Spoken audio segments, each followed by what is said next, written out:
falar no Papo com o Editor dessa semana, broadcast político entrevista o senador Rogério Carvalho, que é do PT de Sergipe, médico, doutor em saúde pública, o parlamentar e um suplente da bancada do Partido dos Trabalhadores na CPI da Covid. Senador, muito obrigado por participar do nosso programa. Pedro Caramuru nos acompanha. Pedro, seja bem-vindo. Senador, muito obrigado e obrigado pela gentileza de aceitar o nosso convite. Obrigado, Gustavo. Obrigado, Pedro. Uma satisfação estar aqui com vocês. Eu estou à disposição de vocês para a gente fazer um debate sobre este momento que o país está vivendo. Senador, qual que é o balanço que é possível ser feito? Aí a CPI completa, né, essa semana, 3 semanas de depoimentos. Queria saber qual que é o balanço que o senhor pode fazer. E também, diante dos depoimentos que foram criticados, né, vários depoimentos criticados por parlamentares que trouxeram omissões, distorções, mentiras. Eu queria saber se já há uma perspectiva de prorrogar o prazo da CPI, que originalmente são 3 meses. Bom, inicialmente, essa discussão está posta, até porque a gente ainda tem mais de 60 dias de CPI. Essas últimas 3 testemunhas, elas foram muito bem treinadas para não falar o que de fato aconteceu, para proteger o presidente, para proteger os fatos que estão no entorno da CPI. Foi assim com o Fábio Van Garten, passou o tempo todo tentando esconder os motivos reais da não aquisição de vacinas, depois o Ernesto Araújo, que não tomou iniciativa nenhuma, o Fábio Van Garten, de certa maneira, ele responsabilizou o Ministério numa entrevista que deu à Veja, depois disse que não é bem assim, mas, ao final das contas, ficou claro que não houve ação proativa do governo como um todo para que a gente pudesse estar hoje numa situação mais confortável do ponto de vista da disponibilidade de vacina, para evitar, inclusive, uma possível terceira onda da Covid-19 no Brasil. Depois, o Ernesto Araújo responsabilizou também o ministro da Saúde, dizendo que todas as ações dele eram demandadas. Se ele não for demandado, ele não poderia cumprir nenhuma função ex officio, ou seja, por iniciativa própria, né? Mas ele cumpriu missões, ele foi a Israel atrás de um spray nasal, ele negociou compra de insumos para a produção de cloroquina no Brasil.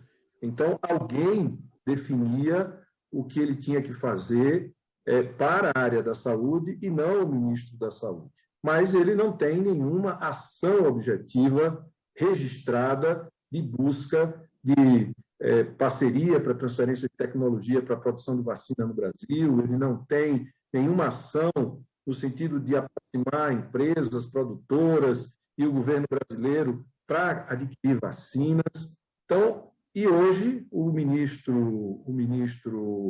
ex-ministro Pazuello assumiu para si as responsabilidades que foram imputadas aí, né?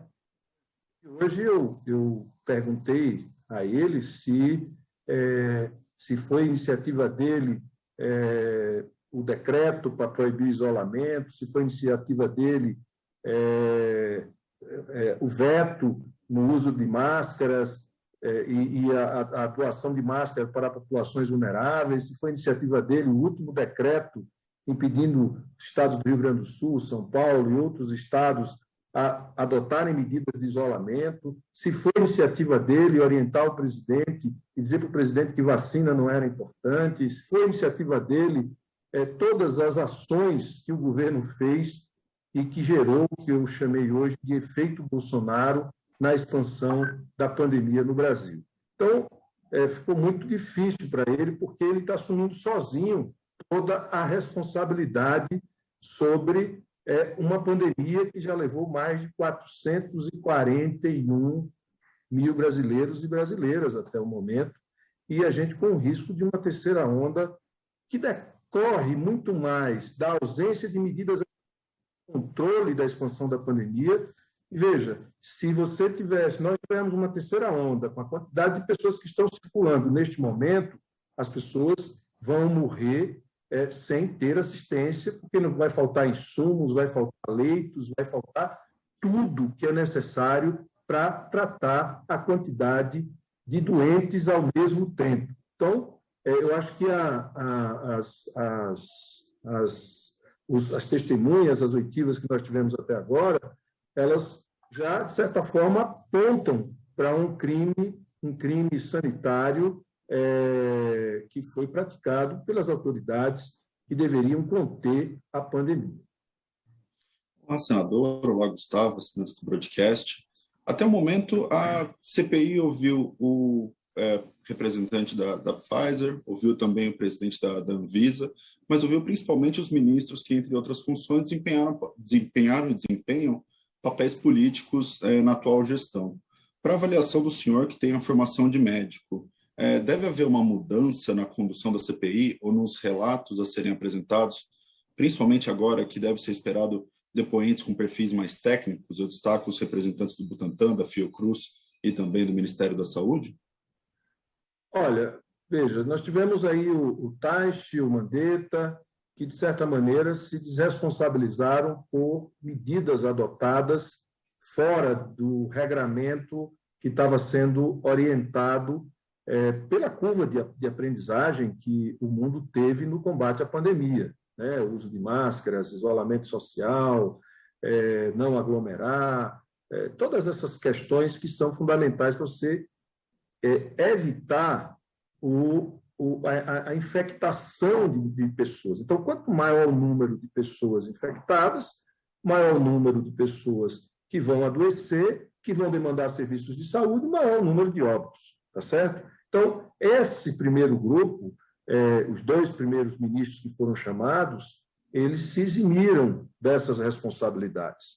O Queiroga também foi muito bem treinado e ficou o tempo todo dizendo que não tinha responsabilidade sobre a cloroquina, né, e que isso deveria ser objeto de discussão da Conitec. A Conitec, ato contínuo, a nossa oitiva, a oitiva que teve com ele, decidiu que a cloroquina não tem ação e não está prescrita para tratamento de pacientes graves. Ou seja, já é um avanço, já é um reconhecimento. Tudo isso já nos dá a condição de caracterizar o crime sanitário. Hoje, eu apresentei um dado de um professor da UFMG que mostra que onde a população votou mais no Bolsonaro, tem um número maior de mortes entre os eleitores do Bolsonaro. Então, tem o efeito Bolsonaro interferindo no contágio e na quantidade de doentes e de mortes. O próximo passo é a gente resolver essa questão das vacinas, que eu acho que semana que vem nós vamos ver qual é a realidade e a disponibilidade de doses que efetivamente nós vamos ter, né, agora com o grande produtor de IFA, que e de insumos para a produção de medicamentos, que é a Índia, que produz a maior parte dos insumos para medicamentos de intubação, e agora com essa... Nós vamos ver qual é a realidade, né, efetiva de disponibilidade de vacina. O presidente da Pfizer deixou claro que desde maio de 2020 que busca negociações com o governo, até porque o Brasil fez parte dos testes de terceira fase para a preparação da vacina, e nós poderíamos ter um acordo muito vantajoso em quantidade de doses, em preço, bastava ter uma ação mais ativa e um interesse pela vacina. O próximo passo, que é a sua pergunta, Pedro, é tentar caracterizar quantas mortes poderiam ter sido evitadas, né, se não tivesse o efeito Bolsonaro, né? Ou quantas mortes o efeito Bolsonaro causou. Eu acho que essa é uma questão central para a CPI. Encarar esse debate e buscar referências acadêmicas, os estudos que estão sendo feitos nos Estados Unidos O efeito Trump levou a milhares de pessoas a se contaminar, a se contagiarem e a adoecerem e morrerem por conta do efeito Trump, né? No Brasil, esse efeito Bolsonaro, qual é o impacto no número total de mortos? A CPI precisa apresentar isso para a sociedade, e aí eu acho que ela pode fechar o seu relatório final depois que tiver isso concluso. Não querer... Oi? Não, só para completar, essa linha que o senhor está Falando falando, o muito, senhor né? citou aí os 3 auxiliares, né? Os 3, o Pazuello, o Ernesto Araújo, que foram ouvidos, o Weingarten. O senhor falou hoje a questão, mostrou aí os dados da universidade falando, né, das mortes, né, em regiões que tiveram mais eleitores de Bolsonaro. O senhor está falando desse efeito Bolsonaro. O senhor não teme, traçando um paralelo aí, diante também das críticas do governo, né, da oposição à CPI, no caso, né, que a CPI não seja taxada aí como uma comissão que já definiu uma linha de trabalho contra o presidente da República, traçando um paralelo, por exemplo, a Lava Jato, por exemplo, que trabalharam contra o ex-presidente Lula, aí, no caso do partido do senhor. Você não tem esse efeito? Olha, eu como sanitarista, tenho uma compreensão de que nós estamos avaliando o curso de uma pandemia, certo? Nós estamos avaliando o descontrole e o que levou esse descontrole do ponto de vista de perdas de vidas, certo? Então, não dá para a gente negar as sucessivas intervenções do presidente ao vivo, em lives semanais, mensais, quando ele disse que era uma gripezinha, quando ele disse que 70% pegariam a doença. Não dá para negar que ele se apoiou numa teoria chamada imunidade de rebanho, onde as pessoas se contaminariam naturalmente. Imunidade de rebanho a gente adquire com vacinação em massa, que é o que está acontecendo nos Estados Unidos, está acontecendo na Europa agora, países que já estão com 60% da sua população ou se aproximando de 60% de sua população vacinada. Isso gera uma dificuldade da expansão da pandemia e começa a ter um controle e a redução do número de casos e, obviamente, o número de mortes. Então, não dá para a gente fugir desse fato. Esse é um fato.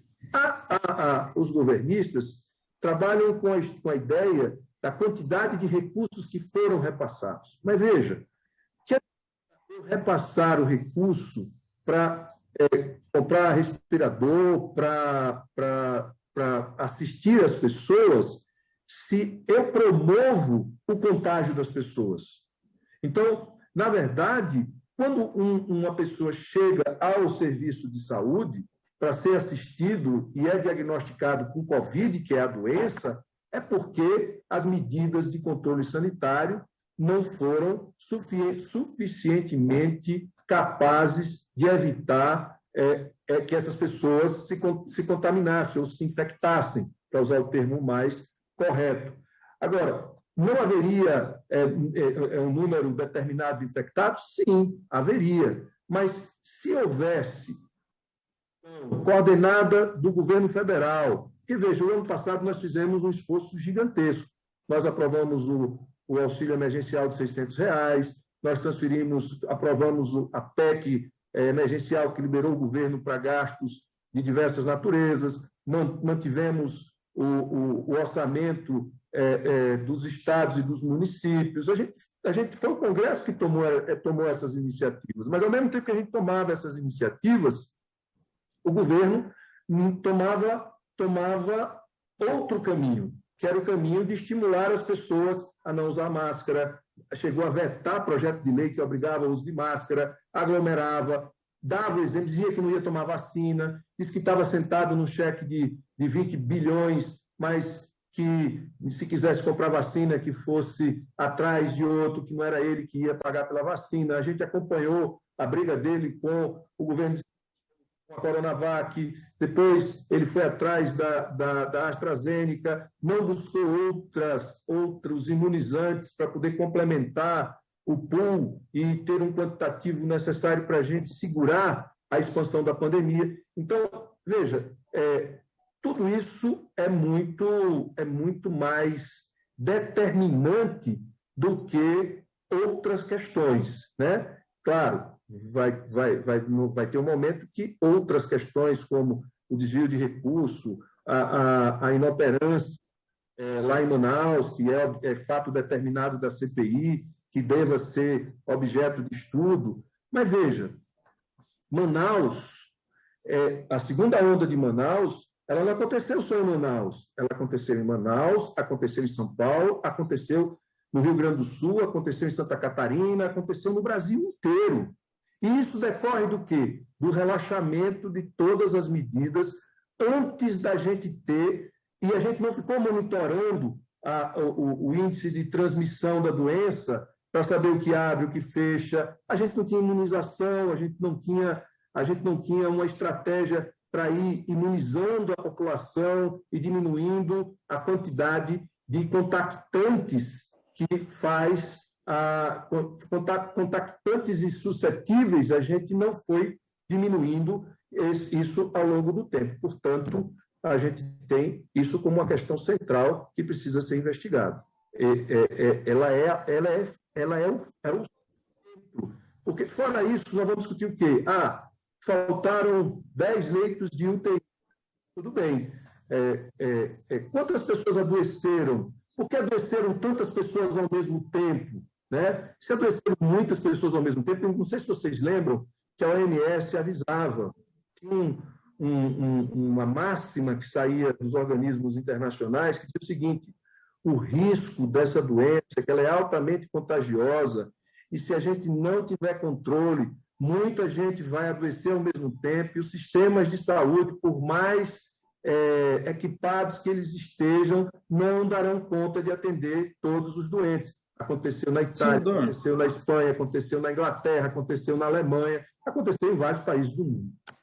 O senhor citou agora episódios importantes da atuação do governo federal no combate à pandemia, mas qualquer relatório que seja produzido pela CPI precisa necessariamente passar pela Procuradoria-Geral da República e pelo procurador Augusto Aras. O senhor acredita que com o atual incumbente, com o atual procurador-chefe, o comando dele vai ser capaz de encaminhar as conclusões da CPI? Veja, eu acredito que sim, porque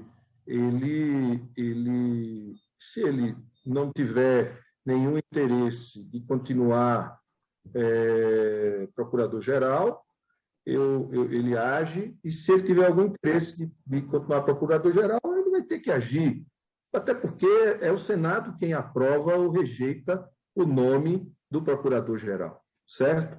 E, veja, sair uma investigação, se continuar sendo bem feita, se o relatório não tiver vícios que o comprometa, e isso encaminhado à Procuradoria-Geral da República, eu não tenho dúvidas de que o Procurador-Geral vai agir dentro do que determina a obrigação dele. Não tem dúvidas. Senador, a gente está aí com mais de 440 mil mortes, né? A situação ainda de pandemia, a situação continua muito complicada no país, mas o debate eleitoral já está em jogo, né? O presidente Luiz Inácio Lula da Silva, que é do ex-presidente Lula, né?